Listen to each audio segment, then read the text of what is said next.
Bismillahirrahmanirrahim. Assalamualaikum warahmatullahi wabarakatuh.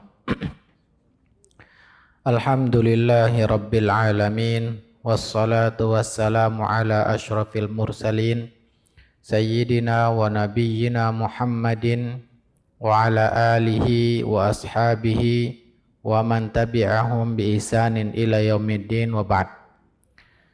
Kita kembali melanjutkan kajian fikih muamalah maliyah pada pembahasan buku fikih ASN dan karyawan karya dari Ustadz Aminur Baits, yang mana sekarang kita masuk pada pembahasan aneka bentuk akad dengan karyawan. Para ulama menyebutkan bentuk memperkerjakan seseorang dengan istilah ijarah al-ashkhas. Jadi ijarah itu artinya akad jual beli jasa. Jasa itu ada yang kalau ada yang manfaat suatu barang dan ada juga jasa seseorang. Maka jasa seseorang ini namakan dengan al-ashkhas, sehingga istilah ini digunakan dengan istilah ijarah al-ashkhas. Ya, adanya kesepakatan jual beli jasa seseorang. Maka terdapat beberapa dalil dalam Al-Quran maupun hadis yang membolehkan atau mensyariatkan tentang akad jual beli jasa seseorang tersebut. Di antaranya yaitu ijarah istirda, jual beli jasa untuk menyusui bayi, ya, menyusukan anak. Dan ini ya kebiasaan yang dilakukan oleh bangsa Quraisy dahulu, yang mana orang-orang yang tinggal di kota, kita tahu bahwa Mekah merupakan pusat kota. Mereka akan menyerahkan anak mereka kepada wanita-wanita yang tinggal di kampung. Jadi kebiasaan dahulu, ya, wanita-wanita yang badui dari daerah itu, mereka akan datang ke kota Mekah untuk mencari bayi-bayi yang mereka susukan. Ya, itulah makanya Nabi kita Muhammad SAW, beliau memiliki ibu susu, di antaranya Halimah Sa'diyah. Nah, ini bahkan di dalam Al-Quran, ya, Allah Subhanahu Wa Taala menyebutkan bahwa kebiasaan ini dibolehkan. Kebiasaan menyewakan anak susu. Kenapa orang-orang Mekah ketika itu mereka membiasakan anak mereka, kebiasaan itu berlaku agar anak-anak mereka itu tumbuh di waktu kecilnya, di masa susuan itu menjadi anak yang kuat. Ya, tinggal di desa, mereka betul-betul menghirup udara yang lebih sehat, kemudian juga lingkungan yang lebih kuat, ya, menjadikan mereka anak-anak tumbuh dengan baik. Nah, makanya itulah kebiasaan orang-orang dahulu. Dan ini dibolehkan oleh Allah SWT dalam surah At-Talaq. Allah berfirman, "Fa in arda'na lakum fa'atuhunna ujurahunna." Jika mereka menyusukan anak-anakmu, berikanlah upah untuk mereka. Ayat ini tentang seorang wanita, ya, yang dicerai oleh suaminya, maka Allah perintahkan seandainya, ya, bekas istri kalian tersebut mereka menyusukan, karena bukan istri lagi dengan dicerai, berarti tidak ada kewajiban suami untuk menafkahi istri yang sudah dicerai. Nah, maka kalau, ya, anak ini adalah tanggung jawab bapaknya menafkahi. Di antara kebutuhan bayi yaitu butuh ASI. Maka Allah mensyariatkan, Allah mengatakan fa in arda'na lakum, maka jika wanita yang sudah kalian cerai menyusukan karena kewajiban kalian lakum, ya, bagi kalian, artinya kewajiban kalian menafkahi bayi, fa'atuhunna ujurahunna, wajib kalian serahkan upah mereka, ya, wajib memberikan upah kepada bekas istri yang menyusukan anak tersebut, harus disepakati. Nah, salah satu syarat sah akad ijarah itu di awal harus disepakati berapa upahnya menyusui anak tersebut. Ya, kalau tidak disebutkan, tidak disepakati dari awal, ini bisa berdampak tidak sahnya akad ijarah. Maka dalam ayat ini Allah membolehkan akad ijarah untuk menyusukan anak, dan Allah perintahkan untuk memberikan upah atas kegiatan sang wanita menyusui anak laki-laki. Kemudian dalil yang lain, ya, yaitu Allah mentakdirkan manusia memiliki kemampuan ekonomi yang berbeda-beda, sehingga terjadi perputaran kegiatan di masyarakat. Jadi di sini Allah memberikan hikmahnya. Kenapa ada orang yang kaya, ada orang yang miskin, ada yang Allah sempitkan rezekinya, ada Allah lapangkan. Hikmahnya supaya saling tolong-menolong. Orang yang memiliki harta, mereka bisa jadi tidak memiliki keahlian. Sedangkan orang yang tidak punya harta, bisa jadi mereka memiliki keahlian. Jadi keahlian mereka ini bisa mereka jual, ya, mereka jual kepada orang yang memiliki harta. Nah, ini diantaranya supaya hidup itu berjalan baik. Allah menyebutkan dalam surah Az-Zukhruf ayat 32, nahnu qasamna bainahum ma'isyatahum fil hayatid dunya. Kami telah membagi antara mereka penghidupan mereka di dunia. Jadi Allah sudah bagi-bagikan. Ya, ada yang Allah sempitkan dan ada yang Allah lapangkan. Wa rafa'na ba'dahum fawqa ba'din, dan kami jadikan sebagian di antara mereka lebih tinggi, ya, dalam pembagian rezeki itu lebih banyak daripada yang lainnya.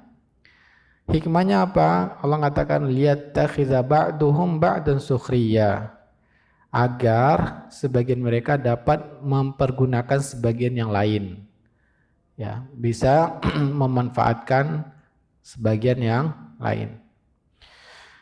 Maksudnya Allah jadikan manusia ada yang kaya dan ada yang miskin, sehingga mereka bisa saling membutuhkan. Ketika si kaya membutuhkan tenaga, ya, dia bisa mempekerjakan yang miskin. Itulah makna agar sebagian mereka dapat mempergunakan sebagian yang lain. Ya. Dan ini yang dikatakan oleh Ar-Razi, beliau mengatakan, menerjemahkan ayat ini, idza fa'alna dzalika li'annana law sawayna bainahum fi kulli hadzal ahwal. Jadi Allah melakukan demikian, kami melakukan demikian karena seandainya jika Allah jadikan semua manusia itu sama rezekinya, ya, tidak ada yang berbeda, tidak ada yang kaya, tidak ada miskin, lam yakhdam ahadun ahadan, sehingga apa yang terjadi? Maka tidak ada yang mau bekerja. Semua sudah memiliki harta, sehingga tidak akan ada yang mau bekerja. Walam yasri ahadun minhum musakharan li ghairihi. Lam yasir ahadun minhum musakharan li ghairihi. Maka tidak ada yang mau ya bekerja dengan orang lain. Wa hina idzin yufdi dzalika ila kharabil alam wa fasadin nizamid dunya. Yang terjadi kalau tidak ada orang yang mau bekerja, ya, menyebabkan alam ini menjadi rusak, tatanan alam semesta ini menjadi tidak baik, ya. Nggak ada lagi orang mau bekerja. Nah, semuanya punya uang, jadi nggak ada kehidupan. Sehingga adanya kehidupan itu hikmahnya kenapa Allah jadikan ada yang memiliki kelebihan dan kekurangan, supaya perputaran, ya, keteraturan itu terjadi. Karena itu adanya akad ijarah ya termasuk kebutuhan paling primer dalam kehidupan masyarakat. Itu dalilnya ya bahwa Allah mensyariatkan adanya akad jual jasa.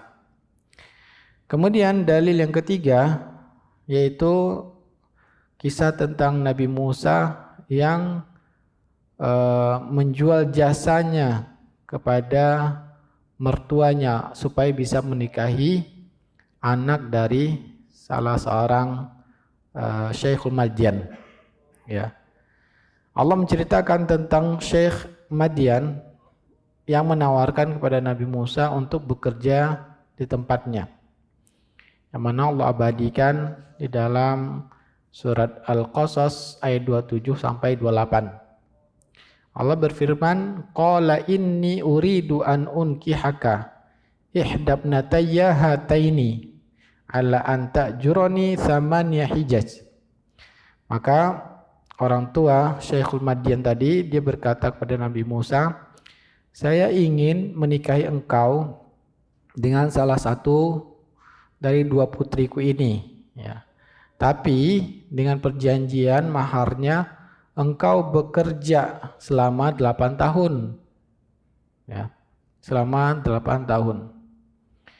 Fa'in atmamta, jadi maharnya, mahar untuk menikahi tersebut bekerja ya kepada wanita tersebut membantu keluarga mereka. Fa'in atmamta ashran famin indik. Tapi kalau kamu mau sempurnakan 10 tahun, ya maka itu lebih baik. Tapi terserah kamu kalau kamu ingin sampai 10 tahun. Wa ma uridu an asyqa 'alaika. Aku tidak ingin memberatkanmu. Satajiduni insyaallah minas shalihin. Dan nanti kamu akan mendapati saya insyaallah orang yang baik. Qala dzalika baini wa bainak. Maka Nabi Musa pun terima. Baik, kalau begitu itulah kesepakatan kita. Ayyumal ajalaini, yang mana saja, apakah 8 tahun, 10 tahun, qadaitu, saya siap. Ya, saya siap untuk melakukan akad jual jasa. Fala udwana alayya wallahu ala ma naqulu wakil. Ya, maka Allah lah ya menjadi saksi atas yang kita lakukan. Nah, maka Al-Baihaqi mengutip keterangan Imam Syafi'i. Beliau mengatakan qala Syafi'i, berkata Imam Syafi'i, fa dzakarallahu anna nabiyyan min anbiya'ihi ajjara nafsahu hijajan musammah. Allah menyebutkan bahwa salah seorang nabinya di dalam ayat ini menjual jasa, yaitu dengan bekerja ya selama tahun yang sudah disepakati. Milka biha bid'a imra'atin, yang mana tujuannya supaya ditukar dengan supaya bisa menikahi seorang wanita. Fadalla ala tajwizil ijarah. Ini menunjukkan bahwa adanya syariat dalam Islam ya seluruh agama, karena agama itu semuanya dari Allah, semuanya adalah Islam. Ya, maka semua syariat dari Allah SWT membolehkan menjual jasa. Kemudian dalil dari sunnah diantaranya tentang keterangan Ummul Mukminin Aisyah ya, yang mana beliau mengatakan istajara Rasulullah sallallahu alaihi wasallam wa Abu Bakrin rajulan min Bani Ad-Dil hadiyan khirritan wa huwa ala dini kuffari Quraisy.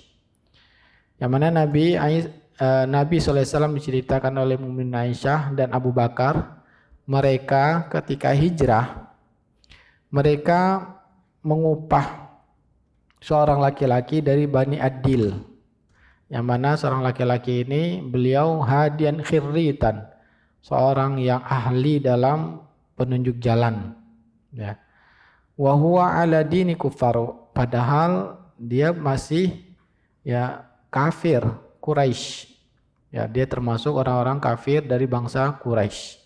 Belum beriman dengan Nabi Muhammad SAW. Maka di sini juga menjadi dalil bahwa boleh saja muamalah itu dengan muslim dan non muslim selagi akad jual beli jasa itu ya jasanya dibolehkan dalam syariat. Ya, jadi dalam muamalah itu tidak harus dengan muslim, dengan non muslim pun Nabi SAW pernah membeli jasa dari orang kufar Quraisy. Begitu juga kisah yang lain, Nabi SAW pernah juga membeli jasa ketika beliau habis pulang dari Taif, ya, yang mana untuk masuk kembali ke kota Mekah, Nabi SAW akhirnya menggunakan jasa seorang bangsawan Quraisy yang ketika itu belum muslim, yang memang disegani orang-orang kota Mekah. Nah, begitu banyak contohnya Nabi SAW bermuamalah yang membeli jasa dengan non-muslim. Kemudian hadis yang lainnya tentang syariat adanya dalam Islam itu jual beli jasa. Hadis Ibnu Abbas radhiyallahu anhuma tentang sahabat yang mendapatkan upah karena membacakan Al-Quran. Ya. Yang mana membaca Quran untuk meruqyah orang yang tersengat binatang. Ini kisahnya tentang bahwa beberapa orang sahabat Nabi SAW mereka kehabisan bekal dalam perjalanan, kemudian mereka melewati satu kampung. Berbeda zaman dulu dengan zaman sekarang. Kalau zaman sekarang kita melakukan safar itu banyak yang dagang pinggir jalan. Tapi kalau di Arab, ya itu perkampungan itu terbatas, ya, dan tidak ada orang jualan-jualan makanan.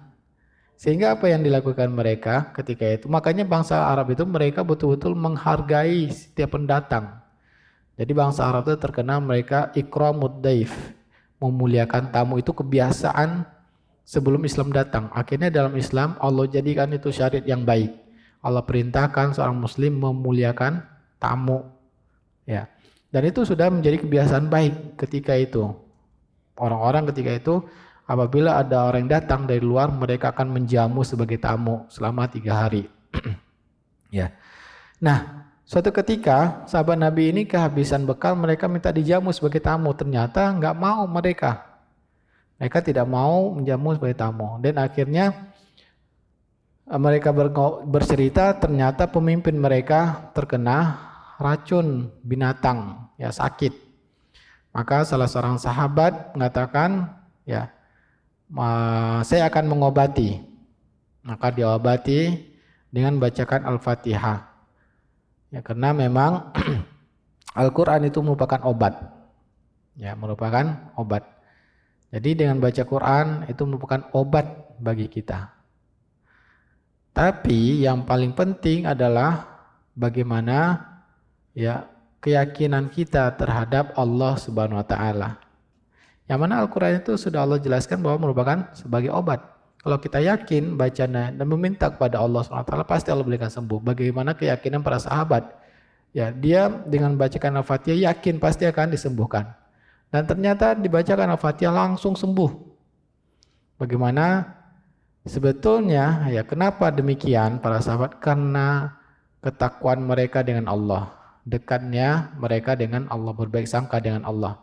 Kenapa kita sekarang ini sudah berkali-kali meruqyah orang yang sakit, enggak pengaruh-pengaruh? Berarti hubungan kita dengan Allah yang bermasalah sebetulnya. Ya, ketika kita memperbaiki hubungan kita dengan Allah Ta'ala, pasti dengan demikian kita yakin dengan Allah Subhanahu Wa Ta'ala. Sehingga apa? Dibacakan Al-Fatihah langsung sembuh. Dan awalnya disepakati tadi bahwa kalau kami beri sembuh nanti mau enggak kami dikasih hadiah kambing. Dan akhirnya mereka menepati janji mereka memberikan kambing. Ketika sampai kota Madinah, mereka bertanya, ya, Rasulullah, kami meminta upah membacakan meruqyah, membaca Al-Quran, bolehkah itu? Maka Nabi SAW mengatakan, inna haqqo ma akhadhtum alaihi ajran kitabullah. Sungguhnya ya pekerjaan upah yang paling berhak kalian ambil adalah mengajarkan kitabullah. Nah, di sini yaitu membacakan Al-Fatihah, meminta upah karena sudah mengobati dengan bacakan surat Al-Fatihah. Jadi mengajarkan Al-Quran boleh kita meminta upah. Ya, hadis ini dikatakan oleh Imam Bukhari. Sehingga mengajarkan Quran juga bisa dijadikan sebagai mahar. Ya. Sebagaimana salah seorang sahabat pernah ya dinikahkan Nabi dan dia tidak memiliki harta apapun. Maka Nabi sallallahu alaihi wasallam mengatakan, "Apakah ada surat kau hafal?" Maka dia mengatakan, "Iya, ada. Saya menghafal surat demikian." Maka Nabi katakan, "Ajarkan itu sebagai mahar." Nah, mahar itu sesuatu yang ada nilainya. Maka mengajarkan Al-Quran merupakan sesuatu yang bernilai dan boleh di awal disepakati saya mau mengajar dengan syarat mengajar Al-Quran dengan syarat saya dibayar sekian. Itu dibolehkan. Berdasarkan ucapan Nabi ini, yaitu yang paling berhak kalian minta upah yaitu mengajarkan Al-Quran. Nah inilah dalil-dalil bahwa di dalam syariat Islam bolehnya akad ijarah ya. Semoga ini menambah pengetahuan kita di antara bentuk-bentuk dalil tentang syariat Islam adanya yaitu hak orang yang menjual jasanya disepakati dari awal, dia minta imbalan yang harus disepakati. Semoga ini menambah pengetahuan kita dan Allah mudahkan kita untuk mengamalkannya dalam kehidupan sehari-hari. Sisa waktu masih ada beberapa menit. Ya, kalau ada yang kita diskusikan atau ditanyakan dipersilahkan. Ya, semoga bermanfaat. Kita cukupkan, kita tutup dengan doa majelis. Subhanakallahumma bihamdika asyhadu an la ilaha illa anta astaghfiruka wa atubu ilaik. Wassalamualaikum warahmatullahi wabarakatuh.